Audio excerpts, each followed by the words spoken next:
आज इंदौर की राजनीति की देश भर में चर्चा हो रही है क्योंकि यहाँ पर अक्षय कांति बम जो कि कांग्रेस के प्रत्याशी थे उन्होंने विड्रॉ कर लिया था। लेकिन जरा वो जमाना याद कीजिए जब यहाँ से 8 बार सांसद रही सुमित्रा महाजन, पूर्व लोकसभा अध्यक्ष पद्म भूषण सुमित्रा महाजन, जिन्हें प्यार से ताई कहते हैं, उनकी वजह से इंदौर देश भर में जाना जाता था कि क्या रिकॉर्ड से वो यहाँ से जीतती थी।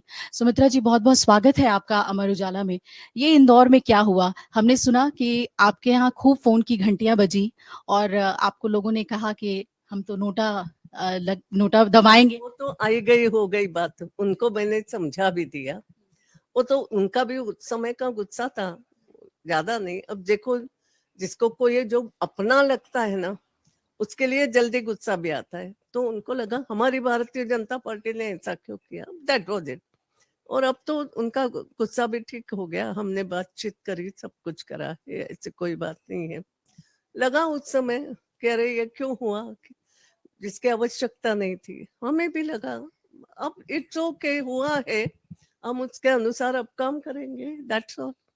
इंदौर तो बीजेपी का गढ़ रहा है, तो बतौर नेता, क्योंकि आप जमीन से लोगों से जुड़ी रही हैं, लोगों को जानती हैं, तो बीजेपी को आखिर क्यों जरूरत ऐसी पड़ी, क्यों उनको लिया गया? ये सवाल क्या आपके भी जहन में आया? क्योंकि हम जब लोगों से मिल रहे थे तो वो भी यही कह रहे थे कि ये तो जरूरत ही नहीं थी, फिर ऐसा क्यों किया? क्या लगता है आपको? देखो, एक बात है, मेरे भी मन में ये सवाल तो आया कि क्या जरूरत पड़ी, कोई आवश्यकता तो नहीं थी, हम तो लाखों से जीत रहे थे। और मगर क्यों हुआ, मगर अब हो गया। हाँ, लेकिन जब एकदम से होता है तो मुंह से बात तो निकलती, अरे क्यों करा, आवश्यकता नहीं थी, मैंने भी वही करा। और फिर लगा ठीक है, जो निर्णय लेने वाले, मैं तो आज की तारीख में निर्णय लेने वालों में तो नहीं हूँ, मैं घर बैठी हूँ, यानी अब रिटायर हूँ, अब पार्टी की पदाधिकारी भी नहीं हूँ। तो वहां बैठे लोगों ने कुछ सोचा होगा, इट्स ओके। बाद में मैंने ये विचार किया, इट्स ओके, ठीक है, अब जो हो रहा है, समझो पसंद नहीं भी आया तो उन लोगों को समझाना पड़ेगा, अरे ऐसी कोई बात नहीं, हम तो है ना, बस इतनी सी बात है। आपको क्या लगता है इसमें किसकी गलती है? कांग्रेस की गलती है, संगठन को वो संभाल नहीं पा रहे हैं और उनके प्रत्याशी बीजेपी में आ रहे हैं, या नेता बीजेपी में आ रहे हैं, या ये कांग्रेस की गलती है कि वो ये नहीं देख रही कि उसे किसे लेना चाहिए? बीजेपी की गलती है कि वो नहीं देख रही कि किसे लेना चाहिए? नहीं, दोनों ही पार्टियों में आप किसकी गलती इसमें देखती?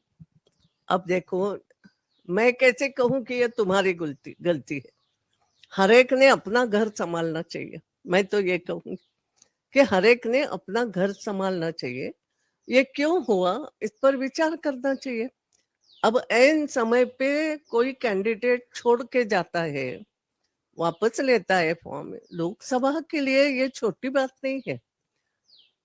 जो तक मेरा जो अनुभव है, जब पार्टी किसी को टिकट देती है कैंडिडेट, और वो भी पार्टी यानी ऑल इंडिया लेवल की पार्टी है, ऐसी छोटी मोटी पार्टी बात अलग है, कोई निर्दलीय खड़ा हो तो बात अलग है, लेकिन एक ऑल इंडिया लेवल की पार्टी, अब वो ऑल इंडिया बची नहीं है, थोड़ा ये बात एक अलग है। लेकिन ऐसा जब निर्णय लिया जाता है तो सोच समझ के तो करना ही चाहिए ना, करा ही होगा। तो ऐसा बड़ा निर्णय एकदम ऐसा उलट कैसे गया, तो ये तो आश्चर्य की बात है, इसको सोचना पड़ेगा। तो वो सोचे, जिनके घर में ये घटना हुई है, वो सोचे इस बात के लिए कि ऐसा क्यों हुआ, नहीं होना चाहिए था, और कुछ सुधार करना हो तो करे, तो अच्छा लगेगा। लेकिन ताई, आप भी अभिभावक की तरह हैं बीजेपी के लिए, आपसे नेता लोग जरूर राय मशविरा करते होंगे, आपसे बातचीत करते होंगे, लेकिन ये जो निर्विरोध चुनने की जो ये एक स्थिति शुरू हो गई है, सूरत, खजुराहो और अब इंदौर, तो आपको नहीं लगता कि बीजेपी को भी ये सोचना पड़ेगा कि एक पार्टी विद अ डिफरेंस की जो बात कही जाती थी, उसमें ये नुकसान पहुंचाएगा? देखो, जहां जहां मैं जो बात देख रही हूँ कि अब सूरत में वो शायद निर्दलीय थे, उन्होंने वापस लिया। निर्दलीय कुछ बात तो आप जानते हो, कोई ऐसी कोई बड़ी पार्टी के लोग तो है नहीं। दूसरी बात, सामने वाला ही अगर हट जाए तो तुम क्या कर सकते हो, ये बीजेपी के ये नहीं है, दोष नहीं है, हमें तो जीतना है, हम तो जीत के लिए प्रयास कर रहे हैं, तो इसमें क्या बुरी बात है? अगर वो खजुराहो में भी मुझे नहीं मालूम, मगर शायद वो साइन करना ही भूल गया। अब ये कोई हमारी गलती है क्या? ये बीजेपी वालों की तो गलती नहीं है ना। ये उन्होंने सोचना चाहिए कि तुम्हारा देखो, फॉर्म जब भरा जाता है, मुझे नहीं मालूम, मैंने तो इतनी बार फॉर्म भरा, तो एक्चुअल एक वकीलों की टीम भी रहती है पार्टी की, फिर आपके अपने भी एक दो लोग रहते, चार चार बार वो फॉर्म देखा जाता है, सब कुछ ठीक है ना, सब कुछ करा है ना, ये सब देखा जाता है। तो क्यों नहीं देखा कि फॉर्म पे साइन नहीं है? वहां भी साइन करने के लिए लेके जाना है, साथ में रहना है, ये तो सब तैयारी पहले से रहती है। अब इसको हम क्या करें?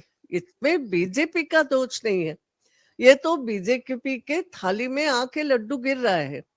तो अगर मेरे थाली में लड्डू आएगा और फिर आप कहोगे मैं खाऊं नहीं, ऐसा तो नहीं होता है। हाँ, हमने कुछ प्रयास करा हो जानबूझ के कुछ गलत, तो पकड़े हमारी गलती कोई, ऐसा तो नहीं है जो जो मैं देख रही हूँ। तो कई बार कहे ऐसी, मगर आजकल ऐसी सब जो ज्यादा से ज्यादा घटनाएं होती है, बहुत ज्यादा हो रही है और सभी पार्टियों में हो रही है। आपको लग रहा है कि ये विपक्ष विहीन चुनाव हो गया है इस बार का लोकसभा चुनाव जो है, एकदम वन साइडेड? एक बात तो ये है, वन साइडेड जरूर है, इसलिए है कि माननीय मोदी जी की ऊंचाई ही ऐसी हो गई काम के कारण। माननीय मोदी जी और उनका पूरा मंत्रिमंडल, इस मंत्रिमंडल में गत 10 साल में जो काम करके दिखाए हैं, वो काम ही ऐसे हो गए हैं कि वो छा गए हैं सब दूर। तो लगता है इनके अलावा कोई है नहीं अच्छे काम करने वाला, क्योंकि जो कोई काम जनता चाहती थी वो सब काम मोदी जी ने करके दिखाया। आपको मैंने कोई गिनाने की आवश्यकता नहीं, यू नो बेटर। लेकिन ये विपक्ष ये कह रहा है, बात ये है कि चुनाव अब कोई सामने नहीं आए, ये हमारी गलती है क्या, मेरी है क्या? कि सामने पहलवान लड़ने के लिए ही नहीं, मैंने तो पहलवानों को भगाया तो नहीं ना, आए ना कोई। अब कोई तैयारी नहीं हो किसी ने, इसका मतलब किसी ने सालों साल मेहनत नहीं करी होगी, या जो भी कुछ होगा, हर कोई अपने अपने घर में देखे, मेरा ये कहना। ये जो स्थिति बनी है इसे हम क्या कहें, ये जो बीजेपी की राइज है उसकी वजह से ये स्थिति बन रही है, या कांग्रेस के कमजोर होने की वजह से, कांग्रेस नेतृत्व को लेकर आप कुछ कहेंगी उसकी वजह से बन रही है स्थिति? ये तो तस्वीर साफ है ना कि कांग्रेस के कमजोर तो हो ही गई है कांग्रेस। जितने भी अच्छे अच्छे नेता है आज है कहाँ बेचारे? नेतृत्व विहीन तो नहीं कह सकती, नेतृत्व तो घूम रहा है इनका, मगर वो प्रभावी नहीं हो पा रहा है। अब इसको हम क्या करें? ये गलती हमारी थोड़ी, वो तो आप उनको पूछो, कांग्रेस को पूछो। हम तो चाहेंगे कि कोई रहे सामने। देखो, लड़ने वाले को भी तब अच्छा लगता है ना, कोई ताकतवर लड़े सामने, तो लड़ने वाले को भी हिम्मत आती है कि, या उत्साह आता है कि अरे इसको हराना है। अब इसको हम भी क्या करें? आपको लगता है इंदौर की जनता के साथ धोखा हुआ?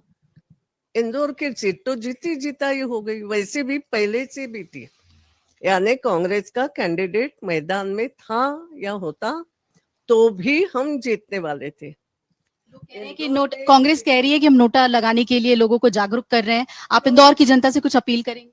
मुझे लगा कि क्यों लगाना नोटा, क्यों लगाना? नोटा लगाने जैसी कौन सी स्थिति आ गई? क्या भारतीय जनता पार्टी मैदान में नहीं है? क्या भारतीय जनता पार्टी का कैंडिडेट इधर उधर हो गया है? क्या उसने कुछ गलती करी है? नहीं करी है। क्या माननीय मोदी जी के काम कुछ नहीं हुए हैं? सबके सामने है, बहुत काम करे हैं। तो हमने जो जो कारण लेके हम वोट मांगते हैं वो सभी है, तो नोटा की क्यों बात आना चाहिए? नोटा की तो बात ही नहीं। तुम अपना घर संभालो, ये जो भी अभी होता है, घर संभालो ना तुम, कि क्या गलती हो गई उसको ढूंढो, ये बात करो। अब इसको क्या फायदा? और नोटा क्यों लगाना? नोटा तो तब लगता है कि हमें कोई भी पसंद नहीं, मगर अभी ऐसी स्थिति तो है नहीं, मोदी जी सबकी पसंद हो गए हैं। माननीय शंकर ललवानी जो हमारा ये है कैंडिडेट है, उसके खिलाफ एक शब्द भी किसी का कुछ नहीं है। अच्छा व्यक्ति है, अच्छा उम्मीदवार है, पढ़ा लिखा है, और गए चुनाव में जिसने कांग्रेस के उम्मीदवार को 5 लाख से हराया है, वही उम्मीदवार है। तो भारतीय जनता पार्टी मैदान में लड़ रही है आज के तारीख में। कमल का फूल ताकत से मैदान में खड़ा है। 400 के पार। तो नोटा क्यों? हाँ, ताकत से ही खड़ा है, और क्या है। आज भी वो प्रचार कर रहे हैं, जा रहे हैं, गांव-गांव मिल रहे हैं लोगों से। तो नोटा का सवाल कहाँ आता है? कितनी सीटें आएंगी? एक इतिहास रचेंगे, 400 के पार सीटें आएंगी? हाँ, 400 के पार सीटें आएंगी भाजपा? जाना चाहिए, जाना चाहिए 400 के पार। जब इतने अच्छे काम करे हैं, तो क्यों नहीं अपेक्षा करे? मैंने जब अच्छे अभ्यास अच्छा किया है, तो मैं पहले नंबर की अपेक्षा क्यों नहीं करूं? मैं आपको पूछना चाहती हूँ, मैंने जब किया है, मेहनत की है, तो मैं क्यों नहीं कहूं मैं पहला नंबर आऊंगा? सो ये है कि हमने काम अच्छे किए, उसके आधार पर हम कर रहे हैं कि 400 पार जाएंगे। तो कह रहे हैं ना, कुछ करने के बाद कह रहे हैं। आपका बहुत बहुत धन्यवाद अमर उजाला से बातचीत करने के लिए। सुमित्रा महाजन हमारे साथ थी और उन्होंने कहा कि भाजपा से ज्यादा कांग्रेस को आत्ममंथन करने की जरूरत है कि आखिर क्यों उनके नेता जो हैं वो शामिल हो रहे हैं भाजपा में, लेकिन एक विपक्ष का रहना एक मजबूत लोकतंत्र के लिए बहुत ही जरूरी है। कैमरामैन दिनेश के साथ अभिलाषा पाठक, अमर उजाला के लिए, इंदौर से। अगर आप ये वीडियो YouTube पर देख रहे हैं तो हमारे चैनल को सब्सक्राइब करें और बेल आइकन को दबाना ना भूलें। अगर आप Facebook पर ये वीडियो देख रहे हैं तो हमारे पेज को लाइक करें।